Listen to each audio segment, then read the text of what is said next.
Եվրոպան պետք է ամրապնդի իր անկախությունը հատկապես էներգետիկայի պաշտպանության եւ մատակարարման շղթաների ոլորտներում։ Մենք մեծապես կախված ենք ներմուծվող հանածով առելիքից եւ այդ կախվածությունը հաղթահարելու համար պետք է զարգացնել վերականգնվող եւ միջուկային էներգիան։ Պետք է նաեւ ուժեղացնենք մեր ռազմական կարողությունները ինքներս մեզ պաշտպանելու համար։ Հայաստանի կապակցվածությունը կարևոր դեր ունի Եվրոպայի մատակարարման շղթաների, հատկապես Հարավային Կովկասի եւ Կենտրոնական Ասիայի հետ կապերի համատեքստում։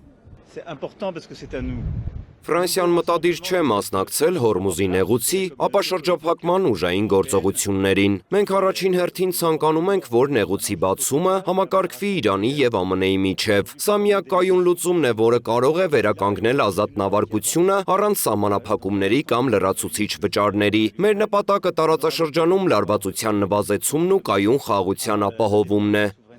Ուկրաինան Եվրոպական միությունից աջակցություն է ստացել վարկի տեսքով, եւ դա մեծ օգնություն է մեր երկրի համար։ Մոտ մեկ շաբաթ առաջ ստացել ենք օգնության երկրորդ բաժինը։ Եմեն մեզ ապագայի վարկ է տրամադրել։ Սա կարևոր է Ուկրաինայի դիմադրության, վերականգնման եւ եվրոպական ինտեգրման ճանապարհին։